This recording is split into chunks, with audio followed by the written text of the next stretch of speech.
Thanks for having me. This is a super interesting conference. I have done a little bit of work on remote work, but nowhere near the extent of the breadth and depth that we're seeing here. The title of this paper is that remote work makes organizations top-heavy, and you will know everything that you need about the paper from the title, because the title is the result. I also promised that I was going to have a draft to circulate, and there's this law that everything takes longer than you anticipate, even if you know the law or the rule, and that has certainly come up here. And so I am looking forward to your feedback, genuinely, because I actually haven't written the paper yet. Here's the context. We know from the work of a lot of people in this room that remote work skyrocketed during the pandemic and remains at roughly 28% of days at home today. I don't actually think the 2025 citation is the right citation, because this is from a paper that I think you're quoting from that was published in 2024, but you've continued to update the data, which is a great service to all of us. But remote work was essentially below 10% of all work days pre-pandemic, I think, across data sources, and is now a substantial phenomenon. And there is mixed evidence about the effects of remote work from many people in this room. If you look at call centers or the USPTO, individual productivity goes up. If you look at my work with Bardic, which I think I'm the 7th author on this, small businesses that were induced to switch to remote work during COVID initially had a dip in productivity, but then tech investments and process improvements meant that most small business owners reported positive changes sometime later. And then on the negative side, if you look at knowledge workers at Microsoft, their collaboration patterns become more siloed, and then at unnamed tech firms by Gibbs et al. And Emmanuel et al., you see that collaboration and helping patterns fall. More importantly, managers of large firms report continued difficulties with work from home, and the Wall Street Journal has a series of articles on workplace monitoring technology that has been implemented in response. My favorite is a picture of a guy in a cutoff shirt with no sleeves who has a mouse that he's tied to a fan, and the fan oscillates, and so it moves the mouse to trick the monitoring software. And so it looks like there has been a very different response at the firm level than at the individual level, both based on how managers perceive the implementation of remote work. This paper is simply going to show you that firms responded to the remote work transition by adding managers. And then the economic question is, what is that in terms of an overhead cost? And thinking about whether the managers are kind of right, because this might slow down response times, it might add bureaucracy, but it also is going to add sort of the direct cost of management. So there are 3 reasons why I think that this is important to look at in terms of looking at the share of managers at the firm level or at the economy level. The first is that the span of managerial control is sort of a key parameter in most models of hierarchy, of earnings inequality, of the firm size distribution. Many of you probably reflect on Lucas with some mixture of admiration and pain in thinking about what this will look like in terms of aggregate efficiency in the economy. But and much of my work is consistent with this second sub-bullet. There is little evidence on the micro foundations of what determines the managerial span of control. I have done a lot of my gray hair is due to trying to benchmark managerial productivity. But as far as I know, there is nothing that kind of looks at the micro foundations of how spans of control vary across different people or different places other than sort of idiosyncratic variation. You can correct me if I'm wrong. The second is that managerial quality shapes human capital development and workers' careers, and there's emerging evidence that suggests that workers who are young, who are exposed to remote work, may not have the managerial impact that they need, or the managerial or mentoring support that they need to foster long-term careers. But you can debate that. I think Steve's point earlier about matching across geographic places and forming better matches is something that's going to push back there to where maybe the initial match is better for workers, especially if they were coming from labor markets that were not sort of frontier labor markets or high innovation cities.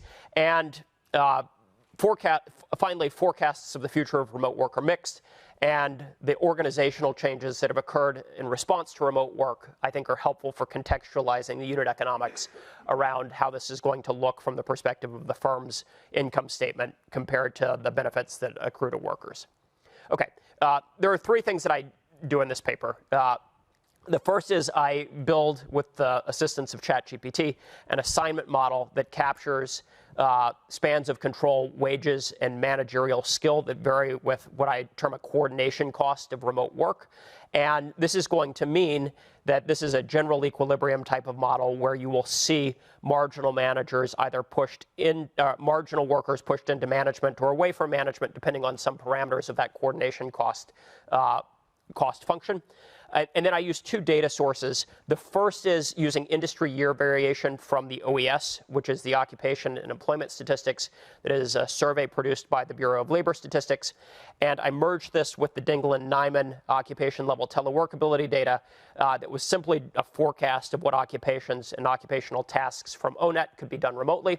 And then I look at managerial shares after 2020 as a function of suitability for telework. I'm still at 30 minutes of time, so I'll continue to keep going. But if you want to give me the right time, I'm happy to also stay within the constraints that you've imposed. And then the second source of data that I use is Lightcast data or burning glass data on job ads for managerial positions. And this allows me to look at firm-level differences in hiring, in advertising for managers compared to production workers. Okay, here are the main findings, and then you can fall asleep. The raw data shows a dramatic increase in both managerial jobs and job ads. Pre-COVID, 5.3% of the labor force in the OES data is in managerial jobs. That gives you a ratio of about 18 workers per manager. Post-COVID, that number is 6.7%, or about 14 workers per manager. Now, obviously, I'm not going to explain all of the increase with remote work. There are a lot of other things that are going on, and so you have to ask what the factor loadings are going to be in terms of remote work that explains this variation, and I'll get to that in a second. But the second data source, which is Lightcast, shows that there's a 1 percentage point increase in managerial job ads, moving from 11.3% to 12.3% between 2019 and 2022. Now, using the two sources of variation that I have, remote work accounts for about a 0.4 percentage point increase, or a 7.5% increase from the baseline, or a 28.5% increase, or 28-ish% of the total increase in the managerial share over time, using a cross-industry variation and teleworkability.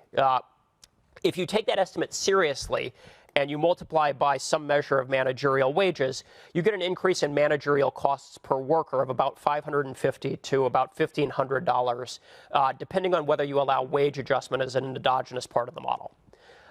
Using the Lightcast data, remote work accounts for an increase in job ads of about 0.2 percentage points, or about 2% over time, based on that 1 percentage point increase in managerial job ads in Lightcast. I think the second number, for those of you who have used the remote work data out of Lightcast, is probably subject to a lot of measurement error that I have not corrected, because Lightcast thinks that about 6% of jobs are remote jobs on average, and I haven't done the corrections that some of you in the room have worked with. But as a result, the Lightcast number is probably a lower bound on what the true number is. Okay, there are a couple of auxiliary things that you should also be aware of. In the model, in order to get this increase in managerial shares, managers' relative wages have to increase in order to induce more people to become managers compared to production workers. We sort of know that wages increased across the board in most of the economy as a result of the post-COVID economy, but managers' wages actually increased more in the OES data, and managers' relative wages increased most in teleworkable sectors after COVID. Now, this project is a little bit weird because the way that I started it was that I wanted to understand whether there were different demands on managers in the remote era or in remote work. And we essentially detect zero, despite a ton of effort, changes in advertised skill demands for managers in remote positions. I still think we could be wrong about this, but as of now, what I was hoping to find was some increase in the demand for communication skills, social skills, or as my colleague David Dimming would tell you, some secular increase in social skills over time, I thought was going to be accelerated with remote work, and we don't find that. And then the identification here is going to be subject to the police, and the police are not going to be happy with anything that we do, or anything that I do, but it's hard to tell a story about some other factor that is driving these results. If you look at things that would be confounded with the COVID shock, like episodes of new technology adoption. If you compare the COVID shock and presumed new technology adoption to past episodes of new tech adoption, the AI or ML boom or cloud computing and job ads wouldn't be large enough to drive these effects. Demand shocks or firm growth don't appear to drive this. The composition of hires actually kind of boosts this because workers in teleworkable sectors actually had larger spans of managerial control. And so if you're adding teleworkable workers to accommodate remote work, this would go the other way. It also turns out that Elon Musk is not responsible for this. If you exclude X, Microsoft, Netflix, whatever, or other tech firms in general, you don't overturn this result. Okay, let me do 5 things very, very quickly. First is I'm probably going to spend too much time on theory, and then I'll get into the industry and firm level estimates, and then I'll talk a little bit about manager wages, skill demands, and some alternative explanations in the 8 minutes that I have left. Okay, here's the theory, and it's predicated on a key benefit of being in office being face-to-face communication, where coordination costs of collaborating or of reading body language or things like that are going to be lower. And in the model, this is going to show up as follows. We have a single good economy with a unit measure of agents, and the good price is normalized to 1. There's going to be a separate sort of numeraire, which we'll call Y, that is just the output level of a worker who is working in autarky with no coordination costs. But you're going to need coordination to actually produce anything. And then agents are going to each have a coordination skill, which I'll label S, like a social skill, drawn from a distribution capital G of S. And then they face an occupation choice, where production workers are just going to earn a flat wage W, and then managers are going to coordinate production. And to make things simple on me, they're the residual claimants on their effort, where they get Y, the production worker, minus the coordination cost, minus the wages that they pay the production worker. And coordination costs are simply just phi, which take a value of N and R, where N is the number of workers that the manager oversees, R is whether the manager is leading a remote or an in-person team, and then S is that manager social skill or their coordination skill, which just drops the level of phi for any given level of S. The 2 important assumptions here are that coordination costs are going to be increasing in N and increasing in remote work. And then a type S manager is going to solve a problem where they just choose the number of workers in to satisfy the maximization, where they take Y minus their coordination cost, which is again increasing in the number of workers in that they're hiring, less the wages that they pay for each worker. And so a higher skill manager S is going to be able to support a larger team. So what does the equilibrium of this model look like? It's 3 things. You need a team size function in star of S, which is going to point-wise vary with S, so higher skill managers are going to hire more people. You need a skill cutoff for the marginal manager, which I'll call S star, and a production worker wage W star, so that the marginal manager is going to be indifferent between becoming a manager and a worker. That you get appropriate sorting where less skilled agents are going to become production workers and those who are more skilled become managers, and you just need markets to clear. And then market clearing is just going to imply that I can characterize the aggregate team size, or the average team size in overbar as the number of agents who become workers over the number of agents, 1 minus G, who become managers at this point S star. So this means that there is a lot that I can do here to explore what that phi is going to mean about team sizes and who becomes a manager. There's one empirical restriction that I'll show you in just a second, which is going to help me pin down what the form of that phi function is. Before I get there, let me show you a couple of comparative statics that require some regularity conditions that I'm going to skip over. The first is that if you move from in-office to remote work, you can see that under remote work, the identity of the marginal manager falls in terms of skill S, which is on the x-axis, but team sizes, which is on the y-axis, also fall. That proposition that I just showed you said that if I draw more people into managerial work, average team sizes are going to have to fall because we have a unit measure of agents. But the second thing here that is noticeable is that team sizes fall more under this parameterization for the highest skilled managers compared to lower skilled managers. And this is going to be the empirical bite that I'm going to have in a little while. Second, if more agents are going to become managers, we actually need relative wages to move in a way that supports this. So here you can see that there's a cutoff where there is a kink in these curves that determine where production workers' W earnings are going to be compared to managerial earnings, which are the upward sloping parts of each of these kinked piecewise functions. But under remote work, both earnings fall, but earnings fall faster for production workers. Now, this is where the numeraire thing comes in, because we sort of think that COVID brought inflation, and so you need to interpret wages as sort of relative wages rather than wages in real terms or in absolute levels. And then finally, I can show you a comparative static that larger teams are going to shrink more when the marginal harm of remote work is going to outweigh the marginal harm from congestion of having more team members. And formally, the ChatGPT proof is that bigger teams shrink more if the left-hand side of this inequality is bigger than the right-hand side of this inequality. And so this is going to at least give me some empirical bite about the harm of remote work in terms of coordination costs based on the third derivative compared to the harm of adding another production worker. Okay, that's it. Let me show you a little bit of data. I use OES data in annual surveys from 2017 to 2023, covering 254 industries by 938 occupations. These are industry by occupation cells. The thing that you have to be careful about using the OES data is that these are 3-year rolling surveys, and so the 2020 and 2021 samples are going to reflect some pre-pandemic averaging.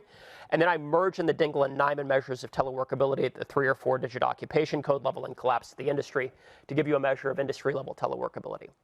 The key dependent variable is the share of managers in an industry, which I take as the major occupation group 11 codes. This does not include frontline supervisors, which are a separate occupation code, and it turns out that most of the action is happening at higher level management levels rather than frontline supervisors, which is not exactly what I expected going in, but also might tell you something about the coordination cost function. That if you're a frontline supervisor, it might be relatively easy to monitor what people are doing if they're in telework, but there are losses in coordinating between other people. The top 4 occupations by headcount here are general and operations managers, financial managers, et cetera. And then gambling managers are some of the bottom 4 headcounts here, but there are a whole host of detailed occupations based on what you can see. And then Lightcast data, I think most people are familiar with. We have 2.2 million unique firms out of the Lightcast data that does named entity recognition. But we condition on having some data pre and post pandemic for most of the sample, but I'll also show you how new firms compare for firms that are launched in 2021. Okay, here are just some summary statistics. I already kind of told you this, I'm running out of time. What is so also notable is if you look at the Dingle and Nyman teleworkability measure on the x-axis and the share of remote job ads at the industry level on the y-axis. These two things are highly positively correlated, but the Lightcast data here does not adequately picture the state of remote work in the economy on the y-axis, where you can kind of see that the median is around 6%. We obviously know in other work that remote work is happening at a much greater clip, and so there's going to be a lot of measurement error. And on the Y side, one could sort of think about instrumenting with this teleworkability measure as a reduced form, which is the approach that we take. But here are the estimates. In the OES data and the Lightcast data and the Lightcast data with a variety of controls, you end up getting point estimates that look sizable and positive, accounting for between 0.4 percentage points to 0.2 percentage points of the increase in the managerial share between the OES and Lightcast. You can see this visually if you look at the OES teleworkability measure, the Lightcast measure, the Lightcast firms using the teleworkability measure at the industry level, or the Lightcast remote job ads measure where data are compressed. And then if you ask yourself what firms are actually responding, you can sort of see that it's the firms that had the smallest managerial share on the right-hand side of this figure in the post-COVID period in the Lightcast data that are increasing their share of managerial job ads more. So most of the mass is coming from very efficient firms with a high span of control who are adding managers relative to firms that were already kind of top-heavy and bureaucratic before. This is the nimble firms that then become relatively top-heavy. And so most of this is happening at sort of the most efficient firms, or the firms that tended to look like they had many more workers per manager. Okay, the next thing that I'm just going to show you is a triple differences regression out of the OES data. showing you that managers' wages in teleworkable industries increased most in the post period, which is consistent with the model. And then I'll kind of skip ahead to say that we can decompose these costs of managerial overhead into a direct cost of adding managers per worker of about $554 per worker. No, this is a pretty big increase because the support cost of managers per worker is about $6,500 per worker in the pre-period. And then there's an increase in manager relative wages of about $965. What we haven't done is attempted to quantify output changes or whether firms move to a new isoquant, which is going to depend on the functional form of fee, or any benefits from office expense savings, commute costs, et cetera. I'm way over. I'm going to skip managerial skills, new firms, et cetera, to just kind of take. We have a whole paper using Lightcast data to, and it sounds like you know this paper. This is with Steve Hansen and Hansen, Raffaella. But our work from home rate, which using a supervised machine learning model, heavily validated, gets about twice as much work from home as you're getting from the same underlying data. So you might want to think about using our algorithm. I think you can just feed your data through our, I think we've got it on site, right, Nick? You can just feed it through our model and then use it inside your analysis. I presume you're doing this. So that's something you might want to think about. I'll stop there because see if other people want to say things. Oh, I'm supposed to call on you. Yeah. No, Sorry. Super interesting. So just to make sure I understand it in the question, the idea is it's harder to manage people when they're remote because of these coordination costs, and therefore it takes more time to manage any given person. Therefore, for a given size of the worker force, you need more managers. Yeah, I guess this kind of depends on what you think the managerial role is, whether it's sort of direct supervision, solving problems. In the Garicano style version of this paper, you would maybe expect it's frontline supervisors who have a higher helping cost age, and that means that their teams shrink. I actually think that the thing that is happening here is that there's more to coordinate, and so as a result, you add managers where the direct effect on frontline supervisors actually isn't present in the data. In fact, that's relatively flat. But higher level managers are being added relative to managers who sort of oversee production work directly. I mean, one story that would work, I've been talking just to tons and tons of firms, the story that comes up over and over again. Someone mentioned this earlier, actually, when someone's in person, you can see what they're doing. So like if Natalia's managing me, I'm at my desk typing away, it's 5 out of 10 management. You're basically managing inputs, but she doesn't need to have a good performance evaluation system. Whereas if I'm remote, she needs to evaluate what I'm doing. And for companies, that's quite time intensive. If you've got to do a 360 review, like in McKinsey, the saying was it would typically partners were spending 20% of their time just on doing evaluations. So because she can't see me, she now needs to have a proper evaluation system, sit down with me once a quarter, say, here's your performance, here's what you've done well, here's what you've done badly, etc. It's actually better management, but it takes more time. So that'd be completely consistent with everything I've heard. I think that's true. And I mean, I think one of the limitations here is that we're not going to take a stand on how this changes production at the firm level. But you could imagine in an unconstrained world, firms chose not to do this. And then remote work happens through the COVID-induced shift. There's another subtle issue here, which is the cost per unit of labor efficiency is spatially differentiated in the economy. So by moving to a model that allows for more remote work, may allow more managers, it may require more managers as your model emphasizes. At the same time, the cost per labor efficiency unit supplied for the production workers goes down because you're tapping into these other markets. Yep. And I don't know whether you want to try to quantify that and feed it into your overall assessment. So another way to say it, the per worker metric is not obviously the right metric here. It's something harder to observe, which is the per unit of labor services. And at least qualitatively, that effect will cut the opposite direction, I believe, from what you are focusing on. You can write down a version of this model and you can show it in a special case that if the wages fall enough, the team sizes rise because there's this opposite pressure where high type managers would then say, I'm getting a deal on the labor input. And so all of this depends on that functional form of the coordination function, but you're exactly right. Can I ask you, Nick, or should I pass it?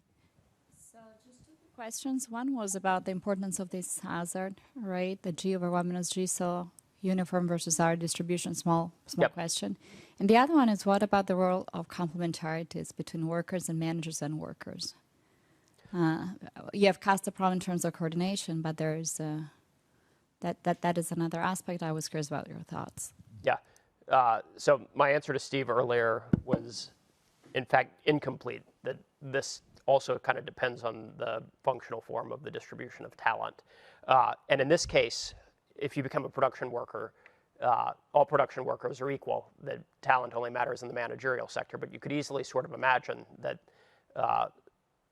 a model that has two different types of talent, where you would get sorting between management and production workers, is going to then feature some endogenous match that is going to determine output. I just kind of shut it down because this turned out to be a lot more complicated than I thought it was going to be going in. Yeah, but as you know, moving in that direction makes this model, this kind of assignment model, much more complex. Yes. It can easily become very hard to figure out the equilibrium at all, because you don't have this kind of single crossing threshold. Right. And this model is surprisingly complicated as it is, and it's a model with very few moving pieces. So it seems to me that a lot of listed companies, if you look at, for example, their earnings calls over the past few months, there's been a lot of talk about cutting middle managers, in particular in big tech. And so I wondered, I guess this pertains somewhat to Nick's question, can you distinguish between, managers who manage managers and then kind of proper managers, middle managers? Can you get any granularity there, like who's actually increasing in numbers the most? It's possible. I've thought about doing this in the Lightcast data. The thing that gives me concern or pause with the Lightcast data is you don't actually see headcount. You see job ads, which reflect things like the Beveridge curve or labor market tightness. And so to the extent that these layoffs have happened, they're going to distort the interpretation of the Lightcast data because the labor market tightness has changed for a particular sub-occupation. That's why we sort of made the choice to exclude the Twitters and X's and big tech of the world, because we did know that there was the perception that firms had become bloated at the middle manager level and they cut staff. So what I can tell you is it's not that's driving this. The results are almost identical if you exclude big tech. But I think if we had a good measurement strategy to get around some of these concerns in the Lightcast data, that's exactly where we would want to go, but we've been a little bit hesitant to do it because it's imperfect. Oh, yeah. Do you see anything in technology affecting the coordination cost? Because that's a big thing between whether you're together or not. Huge investment since 9/11, or excuse me, since COVID. Has that changed that weighting? I mean, other people in the room can kind of tell you this based on their own work, but in the survey work that we did with small businesses, small business owners pointed to their investments in technology as the thing that caused their perceptions of remote work to change. My suspicion, based on this work, is that our focus on small businesses in my prior survey work is kind of missing most of the action, because small businesses are going to be less affected by this span of control thing because they're less complex and they're run by managers who are on average less talented, because if they were more talented, they would have grown. And so I yeah, okay, that wasn't supposed to be a joke, Natalia. But so, most of the action here is happening with larger firms where that coordination cost is going to be more pronounced. But I do think that there are obvious tech investments that have allowed some adaptation to remote work, especially among smaller firms. This project is about the idea that perhaps the hot two technology trends of the last 5 years, remote work and generative AI, might have something to do with one another. And it's motivated by this idea that there is lots of generative AI adoption around. It's all over the news. We're all hearing about it all the time. But it clearly varies a lot across different places. Some firms struggle with it. There's lots of news about sort of proof of concept projects not really going anywhere. And so it's raised the question, what makes it easier to adopt generative AI? Why are some firms lagging and some firms moving ahead? And I build on this idea from the management literature that organizational adaptation plays an important role in terms of how well firms can use certain technologies. A key channel is that you need to make complementary investments in IT and change your firm organization to really take advantage of a new technology that comes along. And that then raises the idea that perhaps there's path dependence, right? So if you adapt your firm to one technology that comes along, you invest in related skills, perhaps that makes it easier to then also adopt the next technology that comes along.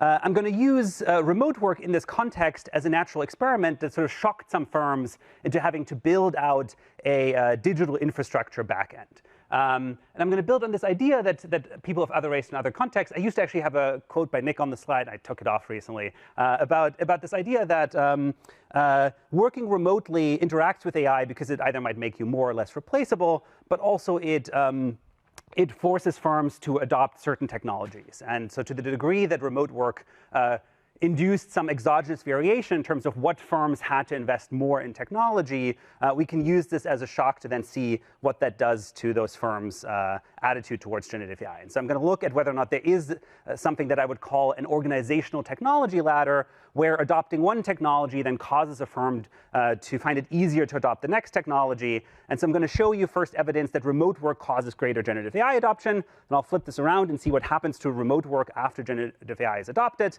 I'll give you a little bit of an intuition for why this might be happening, and I'll focus then on two mechanisms that I think can explain this. The first one is around organizational adaptation. Firms change their work processes and the skills they hire for when they adopt a new technology, and that then makes it easier for them to invest in the next technology. And also there's a more general mechanism related to management quality, that some firms are just better at dealing with new technologies, including remote work. OK, the data that I use is the same Lightcast data that Chris is talking about. So this is, I measure a skill demand for generative AI in job postings. So I see whether or not a job posting mentions the words generative AI or large language model. And so I'm just going to define generative AI adoption, the degree of generative AI adoption, as the average share of job postings by that firm that mention generative AI. Remote work is defined as the share of jobs that are remote. Now, I'll include hybrid here. It doesn't really make a difference, but for now, I'll lump remote and hybrid together. And then I'll use a couple of job characteristics for later analyses based on sort of existing papers around what particular job characteristics might matter for firms, such as social skills, inflexibility of jobs, or decision-making intensity. Just to give you an example of what I'm talking about here, about measuring generative AI in job postings, this is an example of a job posting. As you can see here in the last line, the tasks for this job. This is a product specialist associate, sort of an entry-level position at a real estate fund. It says that this worker has to utilize generative AI, specifically JLL GPT, to support and optimize specific tasks and initiatives within the organization. So they've clearly built some sort of internal chatbot, and they want this worker to work with it. And so we can tell from this job posting that this company clearly uses generative AI internally, in particular wants this particular role to have some interaction with generative AI. In the empirics in the paper, I'm mostly going to try to basically convince you that there is a causal mechanism underlying the graph that you see here, which just plots the change in remote work for occupations from 2019 to 2022, so sort of during the main period of the pandemic, and then the change in the generative AI share, so the adoption of generative AI after ChatGPT is released in the subsequent period. And there's a strong positive correlation where occupations that went more remote are also then much more likely to adopt generative AI. Most of you are probably going to be skeptical that just the correlation itself is sufficient here, because there's a big omitted variable bias. Particular firms and particular occupations that are more likely to adopt particular technologies might also be more likely to adopt other technologies just because they're more innovative or they have sort of more capabilities in this regard. And so we want to deal with the fact that some omitted variable might be driving this relationship between remote work and generative AI.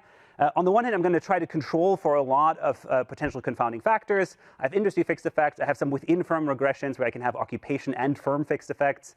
I control for general firm remote work suitability, the firm's generative AI potential and exposure to generative AI, education requirements, and previous hiring for technology skills in the firm. I'm also going to come up with an instrumental variable strategy that builds on this idea that remote work, and this is actually a great conference for this, remote work is perceived as a benefit by workers, right? And so if other firms around you are offering remote work, that should lead to labor market pressure for you to offer this kind of remote work as well. And there are other papers that have shown related results. And so my first instrument is going to be the degree to which other local employers are remote friendly in the labor markets that you normally hire for before the pandemic. And so I'm going to interact that with your own firm teleworkability as sort of a measure of could you actually go remote if there is pressure from the outside. And so the instrument is just how teleworkable are the other firms in the markets you hire in interacted with how teleworkable are is your own hiring, all measured before the pandemic ever happens. I'll have an alternative instrument in case you don't find this one convincing that uses commute time instead of teleworkability in your markets as sort of a driver of remote work benefits. If you have to drive really far, you're going to put more pressure on your employer to let you work remotely during the pandemic. And I basically find very similar results using this instrument. I'll also do some within firm regressions where I'll additionally interact all of these with a sort of leave one out measure of how much hybrid work is normally offered in this occupation in other locations in the US in order to be able to identify a variation within firms in terms of which occupations might have greater labor market pressure to let those workers go remote. Okay, what do I find? I find that the effect of remote work on generative AI is strong, significant, and positive, with a 10 percentage point increase in remote work in a particular firm associated with about a 0.4 percentage point increase in generative AI skill demand across firms. And within firms, the roles that are more likely to be remote also have a greater generative AI adoption, with about a 10 percentage point remote increase associated with a 1.1% increase in generative AI skill demand. And so this is evidence for what I mentioned earlier, this sort of idea of a technology ladder, that you adopted remote work, and that now causes you to also find it easier to adopt generative AI. This effect is sort of positive across the board. It's much stronger in the tech sector, and I'll comment more on sort of the heterogeneity later. But it sort of exists outside the tech sector as well, right? So there's a positive effect in other areas of the economy.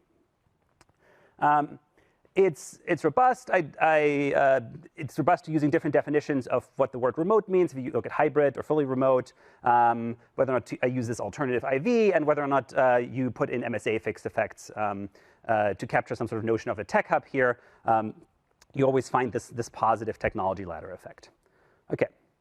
Now let me turn this around. So once you adopt generative AI, what happens to the remote workers now? So do you keep them around? Do you use more of them, fewer of them? And so in order to study that, I'll do an event study where I look at what happens to firms that are more exposed to generative AI, so have sort of pre-existing exposure to the technology.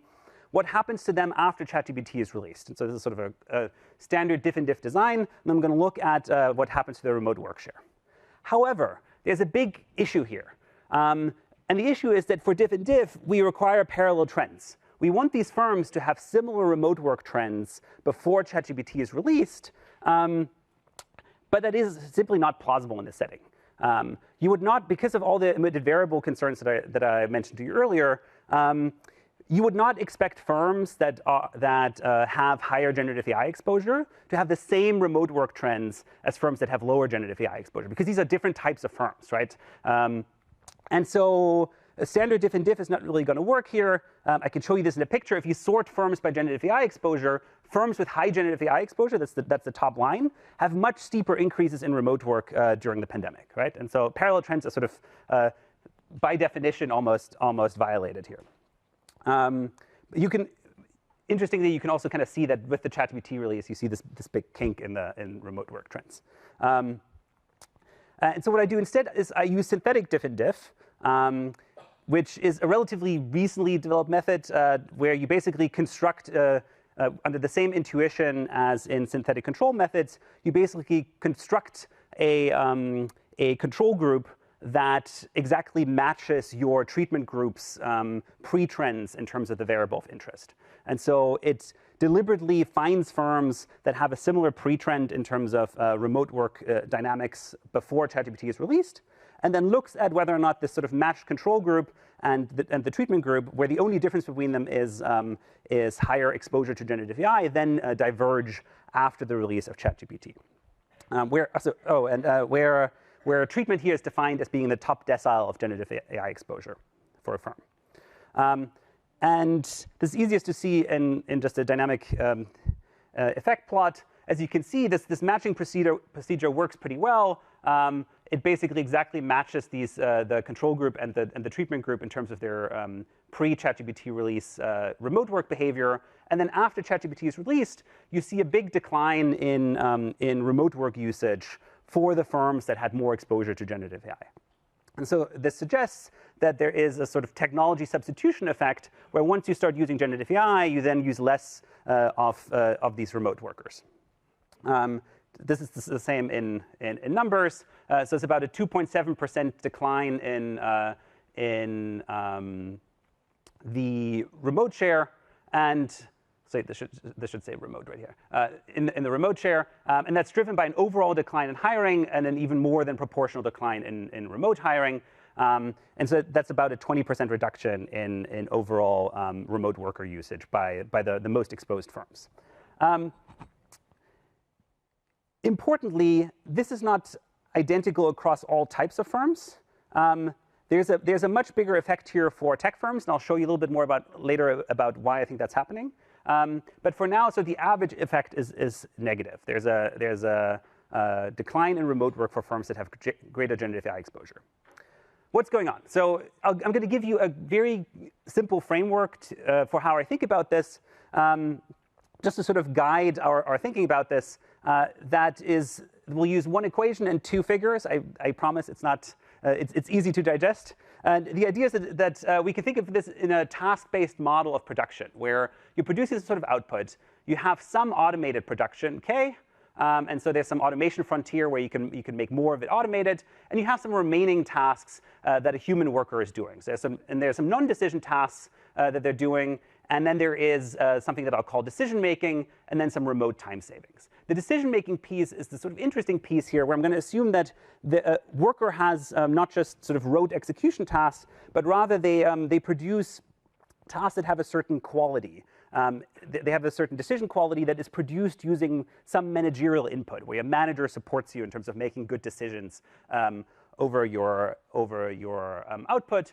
And then I'm also going to assume that you can get some bonus from working remotely to capture this idea that remote workers have more time available and can be more productive. OK. And so remote work in this setting is just this idea that two things happen. On the one hand, you get this remote bonus, right? You become more productive in terms of time. You just have more hours in the day because you're not commuting. On the other hand, it makes manager input for worker decisions worse. So it lowers the ability to sort of coordinate with your manager and make good decisions because you're not in the office and talking to them in person. The second piece of this is, in the same framework, we can think about generative AI, where generative AI in this framework is just the frontier of automation expanding, and in particular, expanding among the most automatable tasks. So let's assume tasks here are sorted. You have some sort of continuum of tasks that we've sorted from high to low automatability. And then there's an automation frontier that can sort of proceed and eat up these lower end tasks. And I'm going to assume that different sectors can vary in the degree to which the tasks that are eaten first by generative AI, the tasks that are most automatable, are low decision intensity or high decision intensity. I'm going to call this a judgment skew of generative AI automation. And so you may have different sectors. I labeled these here as tech and non-tech, anticipating some of the later results already. But this is just sort of a stylized example where in a tech sector, you may have what I'll call low judgment skew, where automation mostly eats the tasks that are relatively low in terms of decision intensity, whereas you might have some other sector. My mental go-to example is sort of education, where generative AI automation actually may eat some of the higher decision intensity tasks, such as syllabus creation, and not really changing the decision intensity of the remaining human tasks. OK, so if you then have a change in the technology, so if you adopt generative AI, you have some automation frontier here that moves across these tasks, and then either increases the the decision intensity of the remaining human tasks or leaves it the same, depending on what sector you're in. Okay. And then adoption of new technology in this model just requires your firm to invest in some level of IT capital, which importantly can serve multiple technologies, right? So you can reuse some of these IT workers or the data backend, digital infrastructure, whatever it is, that you've invested in for one purpose.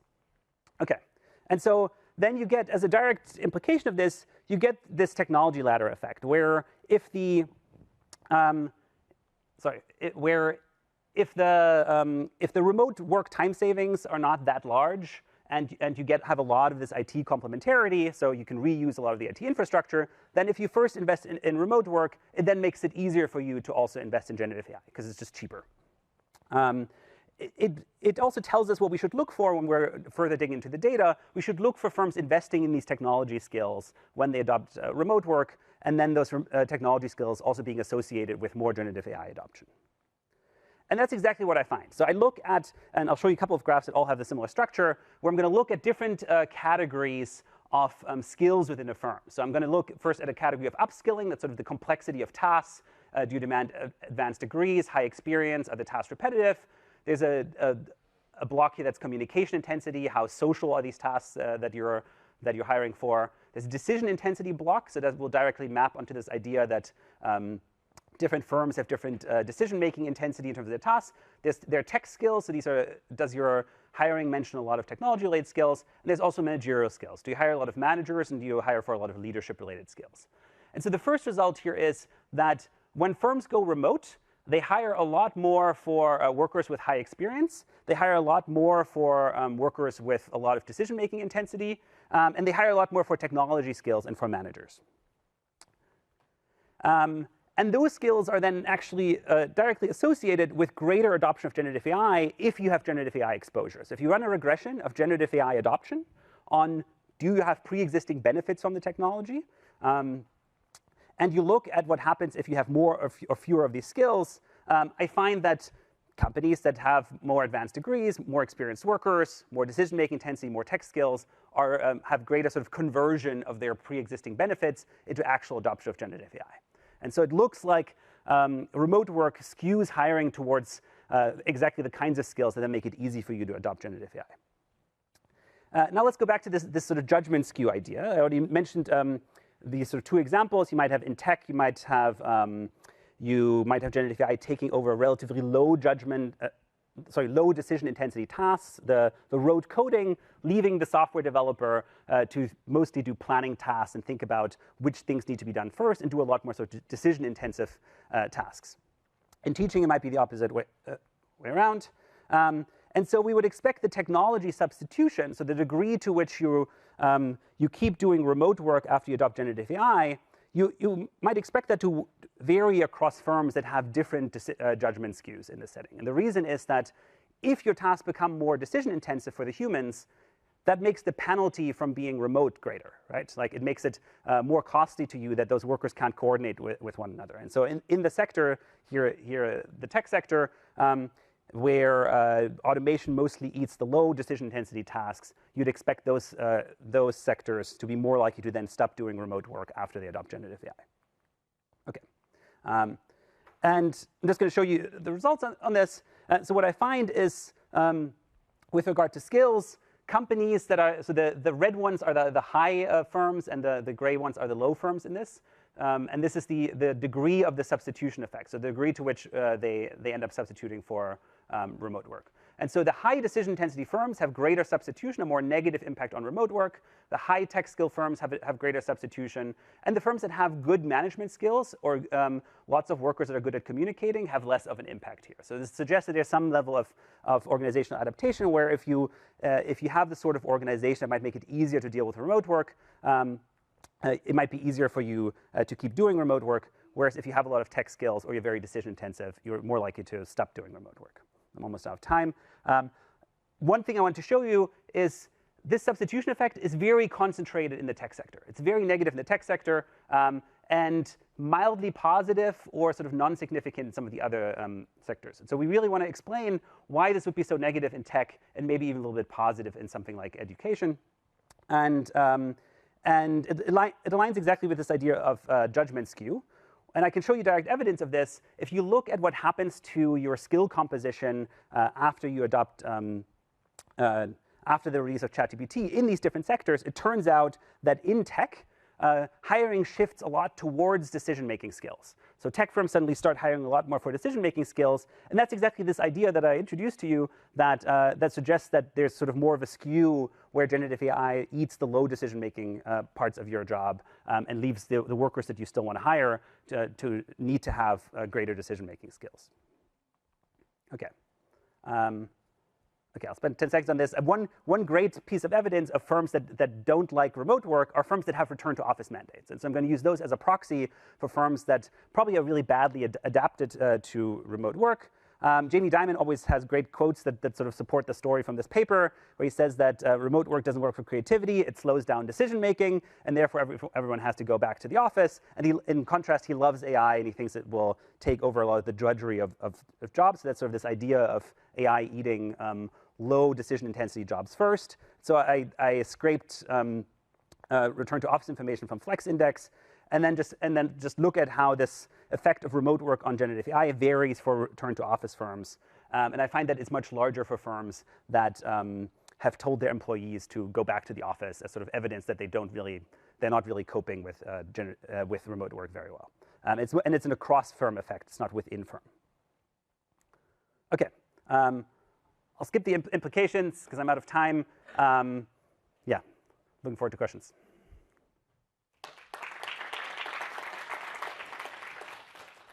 Yes. Three things I'm struggling with as I listen. You covered a lot, but Great. First, historically, the industries sectors that were exhibited the most automation were agriculture and manufacturing, which have nothing to do with remote work, to a first order approximation. And I just like to get your reaction to that. Second, I'm a little concerned about how, and I'm not sure, I didn't catch how you're measuring employment. Because in some of the sectors that you mentioned where there's a lot of this AI take up, there's also an increase in outsourcing, use of abroad and use of contract work. And I'm guessing that that's outside your measurement frame. Third thing I wanted to comment on, you had rather wide standard errors on key coefficients given the number of observations in your regressions, which suggests there's an awful lot of stuff in the residual. And then makes me worried again about omitted variables biases of various sorts. Could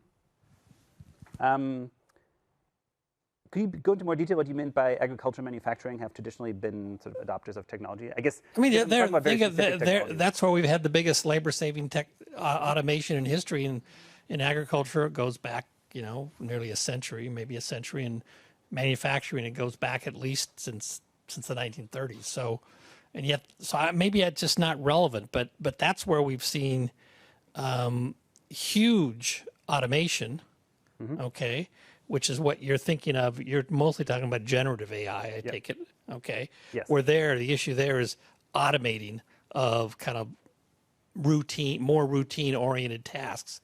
Well, that played out hugely in manufacturing and agriculture. It had nothing to do with remote work. So remote work was not the stepping stone in your technology ladder there. That's the point. Yes, I think, the point I would like to make here is that there is such a thing as a technology ladder, and remote work sort of gives us one potential piece of that in recent years. But of course, this can come through other channels and other contexts, right? It's not a necessary component. And I guess that ties into the omitted variables issue, because if there are many paths through which, many reasons for which AI might facilitate the automation of these routine jobs, those other things could easily be, there's a whole host of them, I suppose, could easily be correlated with the remote work despite your best efforts. Remote work take up. Despite your best efforts. I think in this context, I think the standard errors are relatively wide because of this IV approach, right? Like that at the end of the day, these are sort of instrumented regressions with lots of control variables, lots of fixed effects. And I can only sort of hope that eliminates all the potential channels that I can think of in the setting.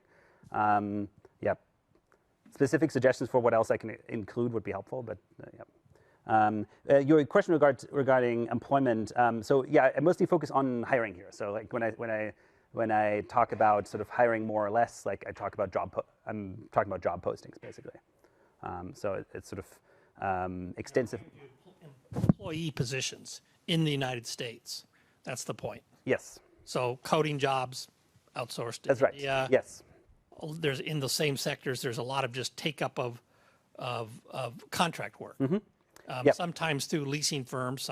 Sometimes otherwise. I don't have this in there. I actually think it's a really important question, though, like to what degree both remote work and generative AI actually interact with the demand for outsourcing. If anyone knows good papers on this, I'd love to see it. But yeah. Great, this is awesome. Two questions.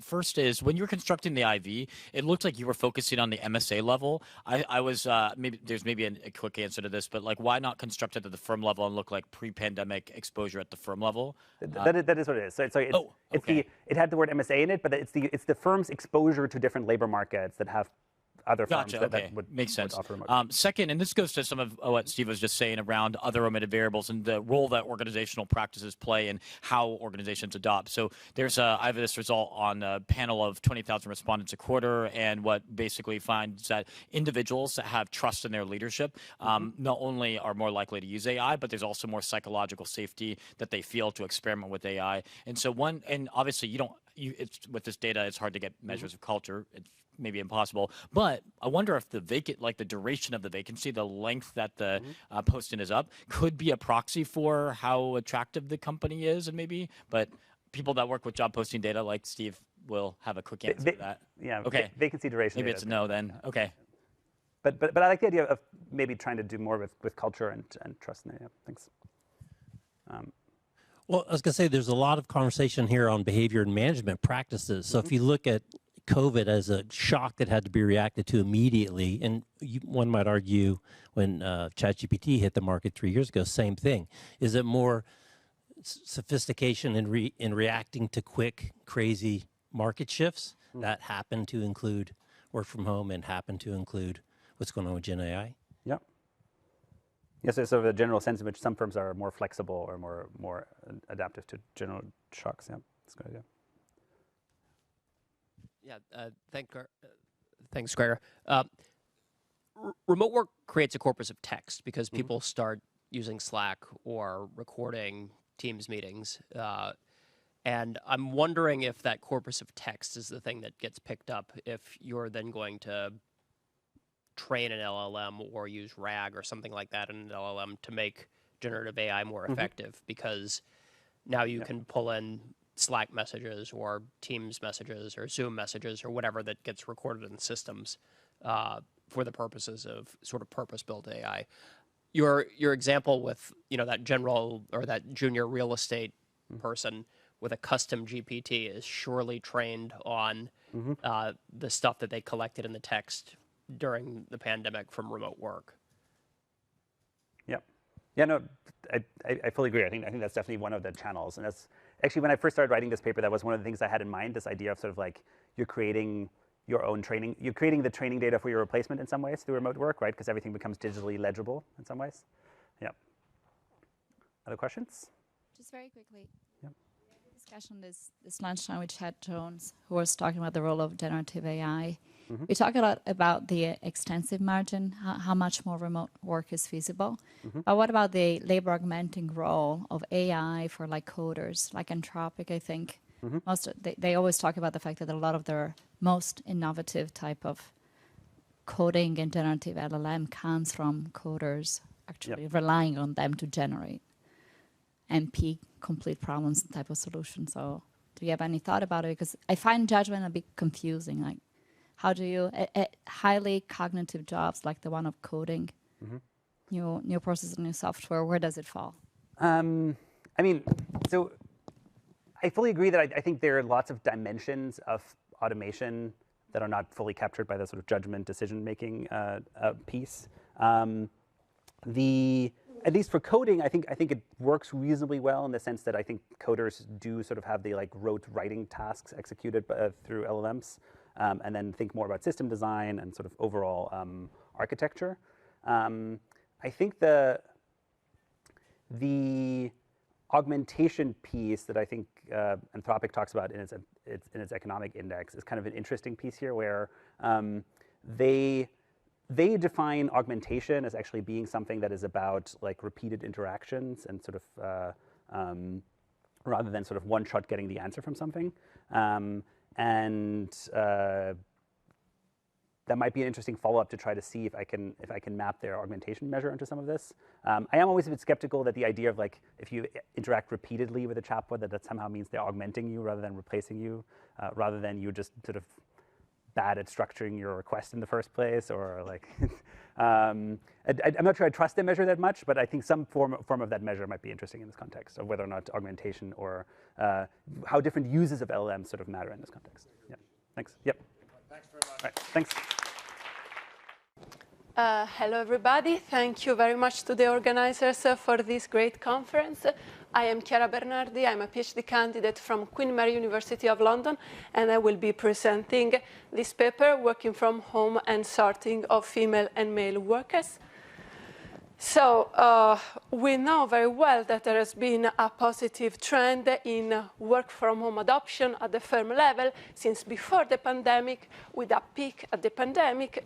And today we see that these arrangements have become very popular across firms, but still there is variation, meaning that within the same local labor market, within the same industry, some firms adopt, some firms do not adopt, and we cannot fully account for what explains this variation. But if we go to the firms and ask them, why are you adopting working from home, which is something that I can actually do with my data, we would see that 3 in 4 firms basically see working from home as a recruitment tool. So they will cite as their main reason for having adopted reasons like improving work-life balance for my employees or decreasing their commuting times. But in any case, in 75% of the cases, they are seeing working from home as a tool that makes the workplace more attractive. So given this, what I ask in my paper is not only which are the firms that adopt, for example, are they the most productive firms, the least productive firms, what characterizes them, but also which are the employees that in the end this firm, through this recruitment tool, is able to have, which are the remote workers that were matched to the firm. So as a natural follow-up question, after having characterized the firm side and the employee side, I ask, how do these two sides sort? So is there a change in the way firms and workers match due to working from home? And to answer this question, what I do in this paper is I leverage a unique data set on working from home. I will talk a little bit more about this in a second, but essentially this is a matched employer-employee data set representative of the German economy, meaning that my analysis is also representative of the entire economy, and it has a very good information on working from home at both the worker and the firm level. And I first provide a descriptive picture of working from home adoption with both firm and worker side.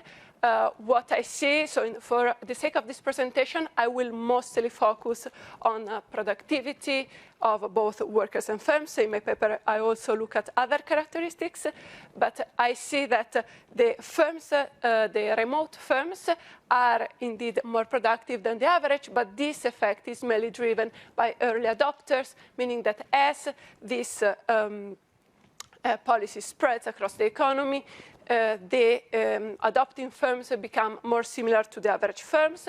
And then at the worker level, I can really look not only at the characteristics of the worker, of the remote worker with respect to any workers, but I can look within a working from home firm. So I can remove the self-selection of workers across firms and within, of course, occupation and education. And I see that remote workers remain positively, strongly positively selected, even within working from home firms. And then to answer my last question, I look at, I exploit the dynamic dimension of my data, which is a panel data, and I look at what happens to firms' hirings after working from home adoption. And what I see is that after working from home adoption, the average productivity of the firm's hirings increases, but not of all the hirings, but specifically of those that are transitioning job to job. So these are an already particularly selected subgroup of hirings, so more productive than the average, and the firm really picks the most productive, so increases the productivity of this subgroup. This effect is only visible for female workers and not for male workers. I also look at other characteristics of these newly attracted, highly productive hires. I see that they are also retained for longer and that they come from more productive employers, meaning that they are downgrading the firm quality to get this amenity. And I also build a simple measure that helps me strengthen my interpretation of the previous result, which is that overall, I see that working from home decreases the intensity of positive assortative matching between firms and workers. And this might maybe come as a little bit puzzling, since I've been telling you, oh, okay, both firms and workers are positively selected on working on productivity. So we should see an increase in positive assortative matching, or maybe this is what intuitively one might think.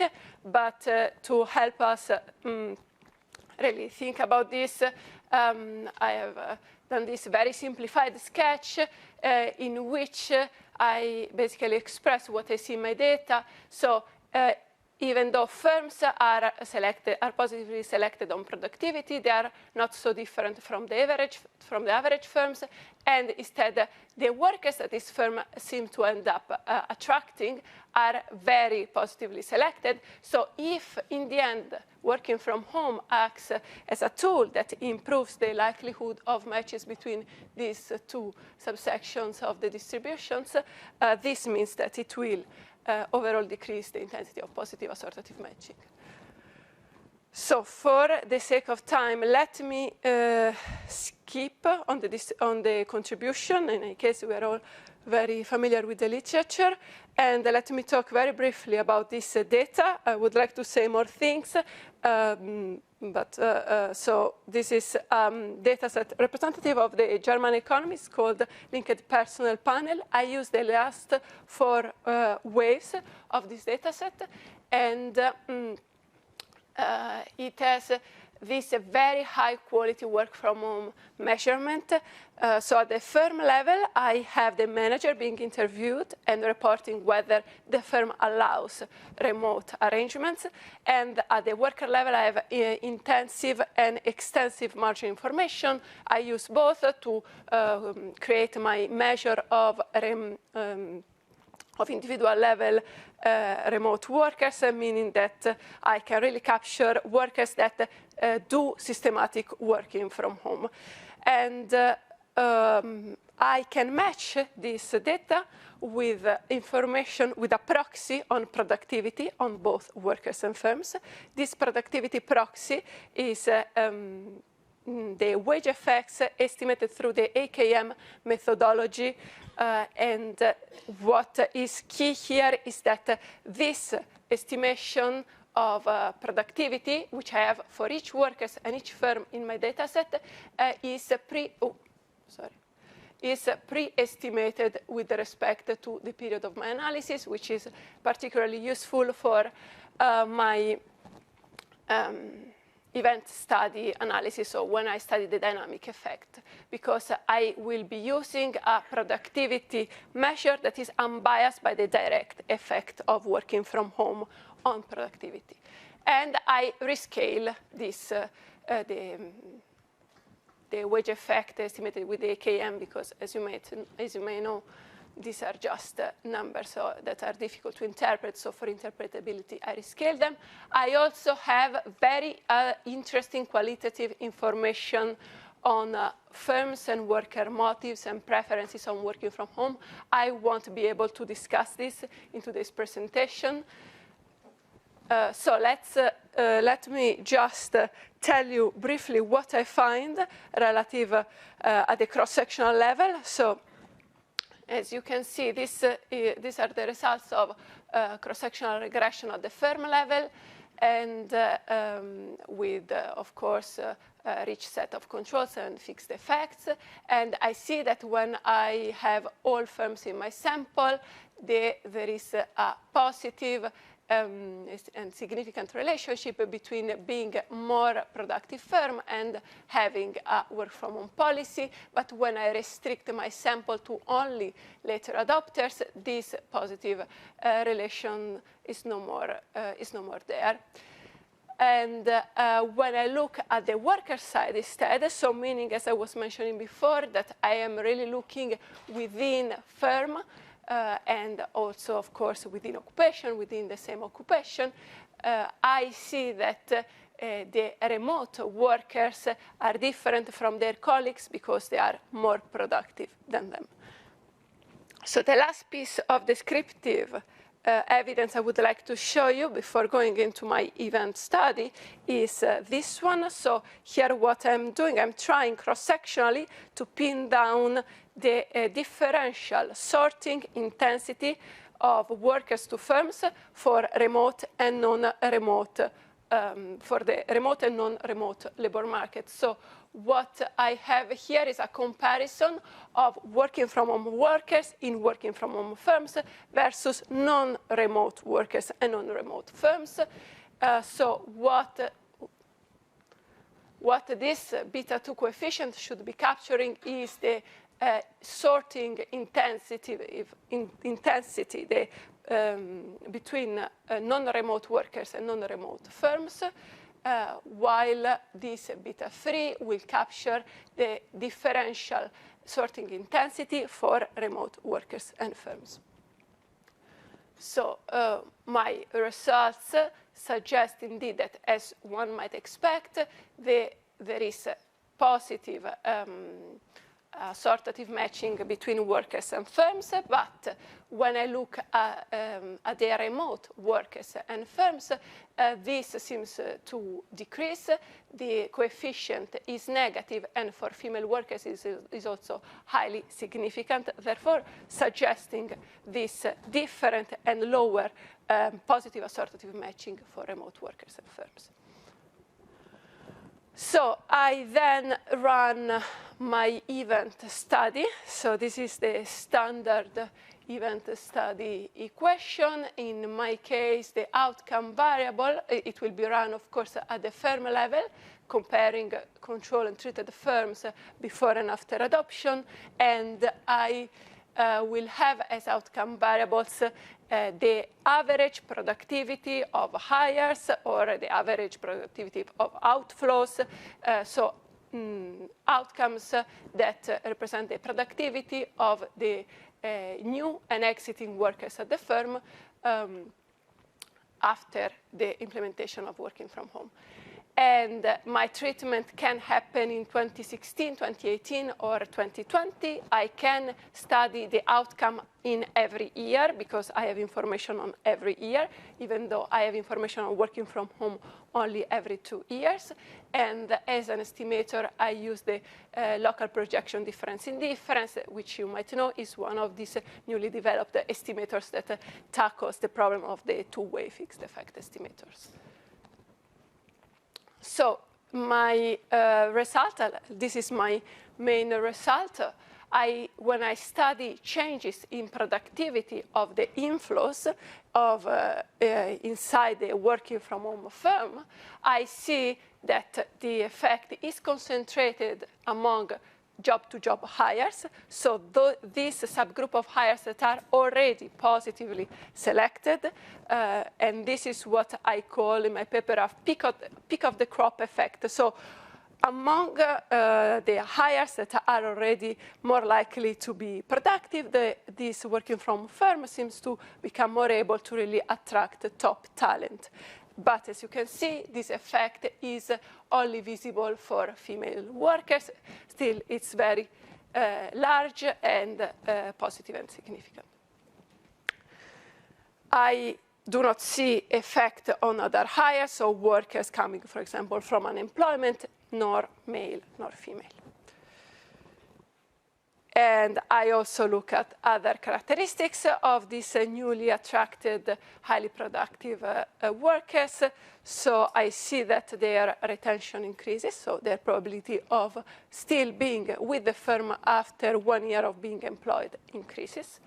And I see also that their average work from home propensity increases. What does it mean? That the firm is hiring at each year after working from home adoption, workers that are very remotable. So this is just to strengthen my interpretation that these are workers that are entering the firms because of working from home, because they will be remote workers.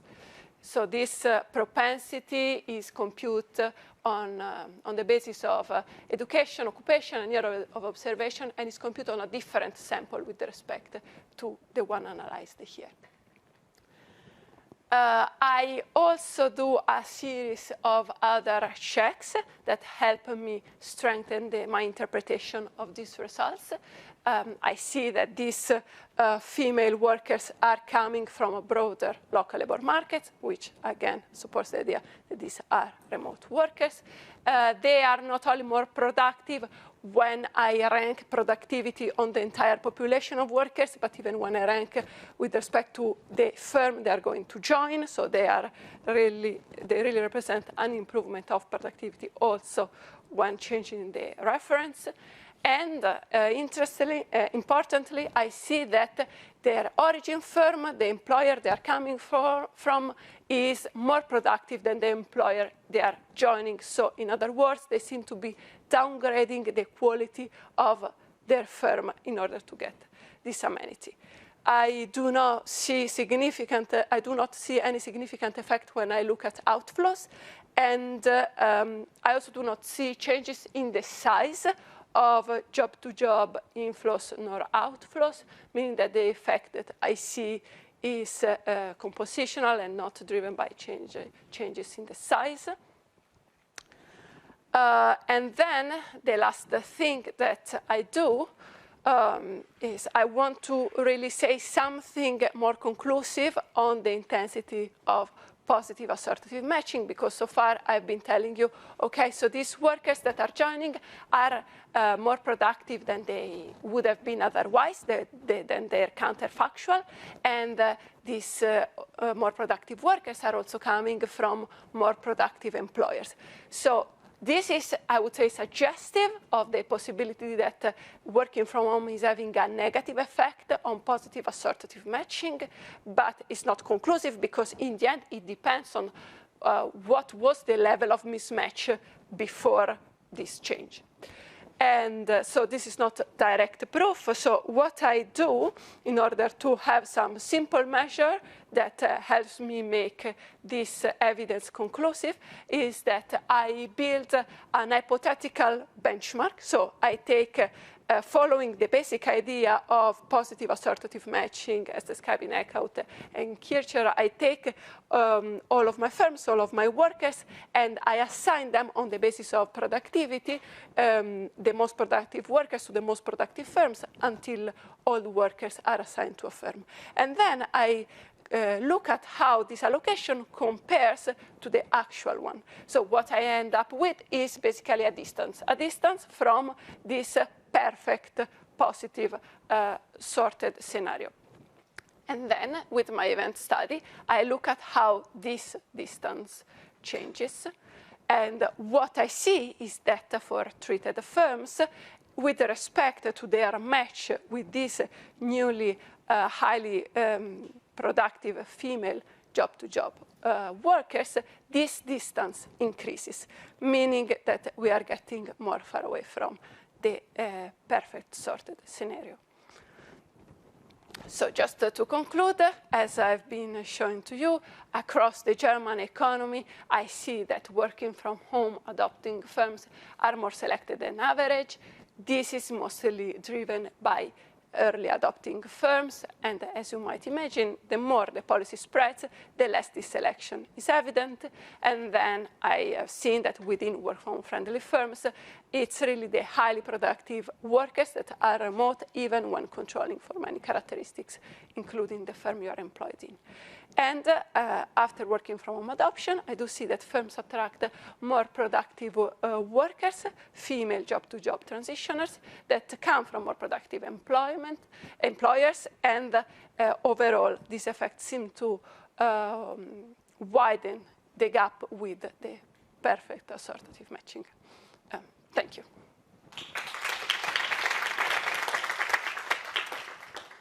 Can you go back to the last result on the reduction in PAM? Yeah. Okay, just tell us what's the units. I can't read the units, but on the vertical scale, but I also just want to know how to think about them, because it's hard to tell whether this is a large or a small deviation from the initial level of perfect PAM.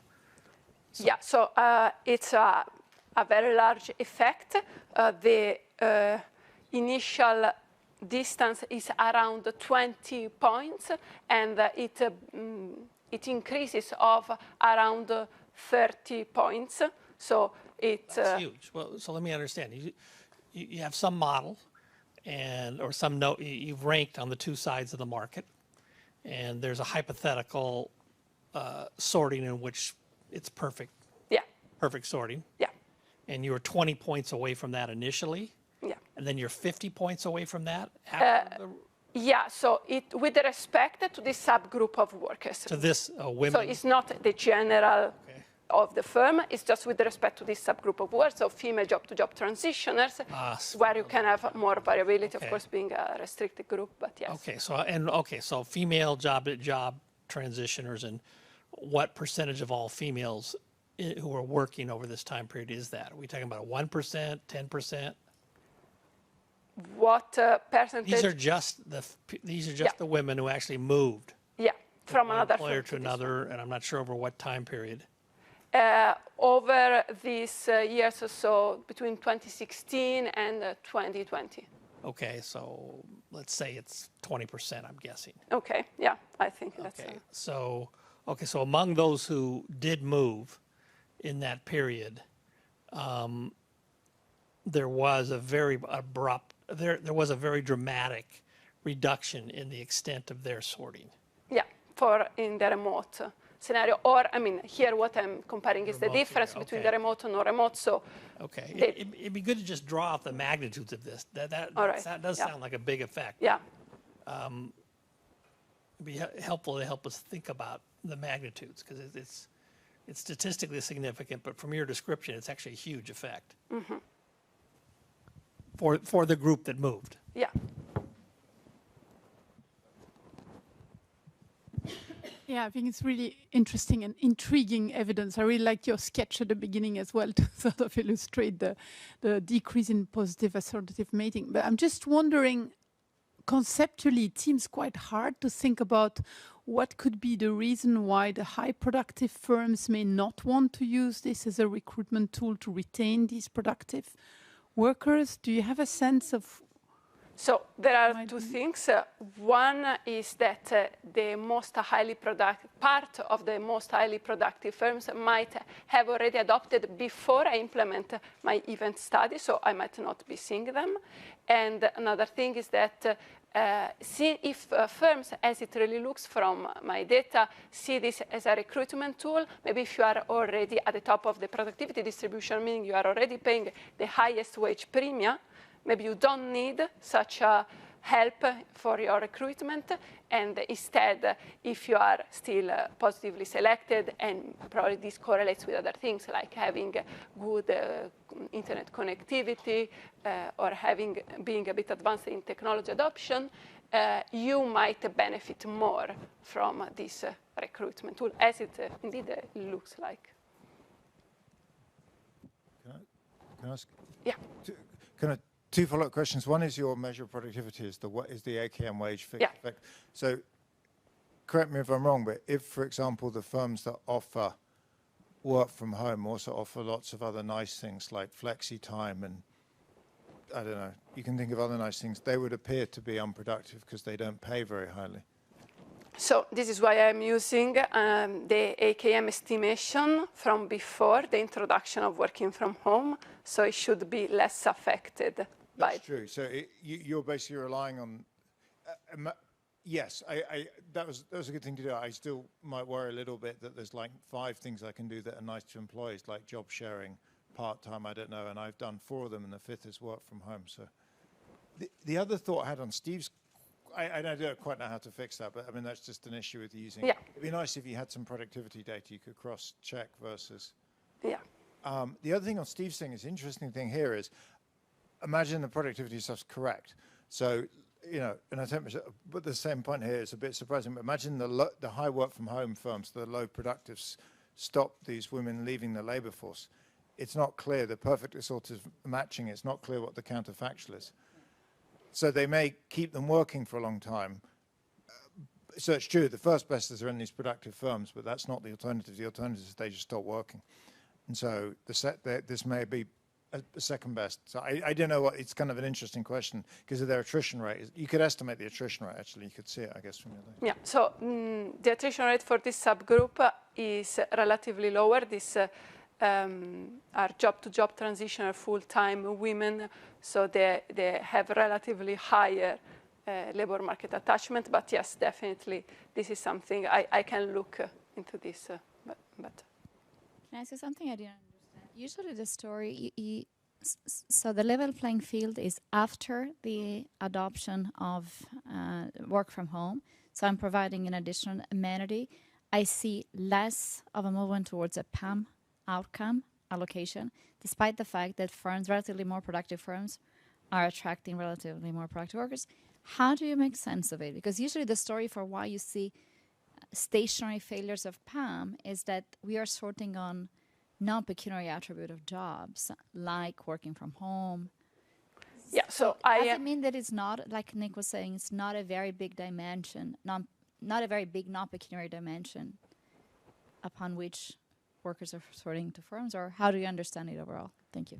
Yeah, so here when I'm talking about positive assortative matching, I am talking in terms of productivity estimated through the AKM. So of course, this embeds the problem that Nico was suggesting. Oh, okay, what if the wage effect is not the best way because maybe these firms are offering also amenity, and this is definitely something I can think more, but it is definitely a relevant criticism. And on this dimension, the decrease in PAM is coming from, as I was saying, that these firms are positively selected, but not really as much as the workers are. So there is a decrease in the positive assortative matching because you are increasing the probability that firms that are at a given point in the productivity distribution match with workers that are way above in their productivity distribution. So perfect PAM would mean that they should sort when they are at the same level, and instead it's increasing the probability that they match when they are at a different level. Chiara, thanks very much. Thank you.